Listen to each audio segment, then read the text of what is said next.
Hello and welcome to this introduction to Layer Renamer, the fastest way to rename layers in Photoshop. First of all, I just want to quickly shout out the 2,000 designers and devs already using Layer Renamer. Your feedback has been invaluable and helped to improve this project. Much love for that.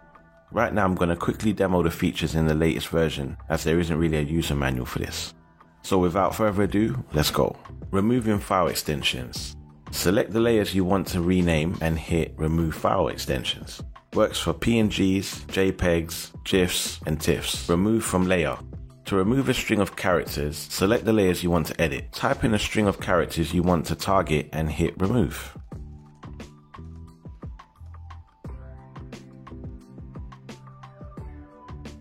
Find and replace. Select the layers you want to edit. In the first field, type a string of characters you want to find, and in the second field, type a string you want to replace that with.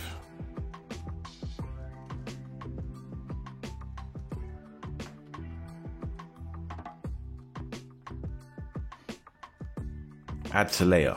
For this example, I'm going to quickly find and replace the spaces in these artboard names with underscores. We don't like outputting file names with spaces, especially for web projects.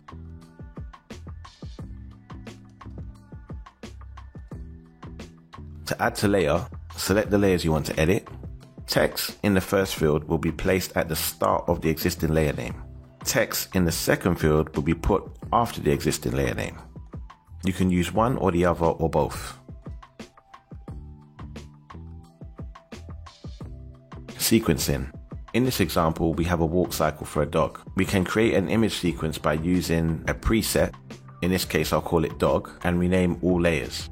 Then, under sequencing, set the starting number to 1 and press add. We can also append a PNG extension, so when we check our generated assets folder, the PNG image sequence has been output. Including child layers. By default, this is checked so you can rename layers nested under groups. But there are instances where you might not get the desired results you want. One such case is when you select multiple artboards to rename. Photoshop will also select the child layers in the artboard and apply the rename to all. Oh sh**. We only want to rename the artboards, so uncheck Include Child Layers. Now only the top level layers are being processed. Using presets. You can add presets to save common renames that you need to repeat. In this example, I have common asset names to produce across a range of sized formats.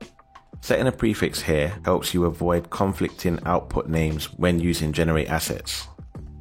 The same principle can be used with similar projects to avoid typing out the same layer names and keeps things consistent.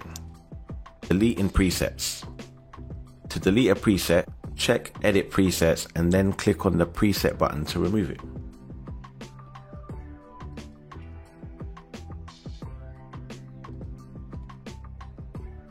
And here we are. Layer Renamer for Photoshop is compatible with Intel, Macs and PCs and Apple Silicon machines. Download the free or pro version directly from the Adobe Exchange. Any thoughts or feedback are always welcome. Leave a comment below or on the download page, or get in touch directly via the support links. Thanks for watching. Peace.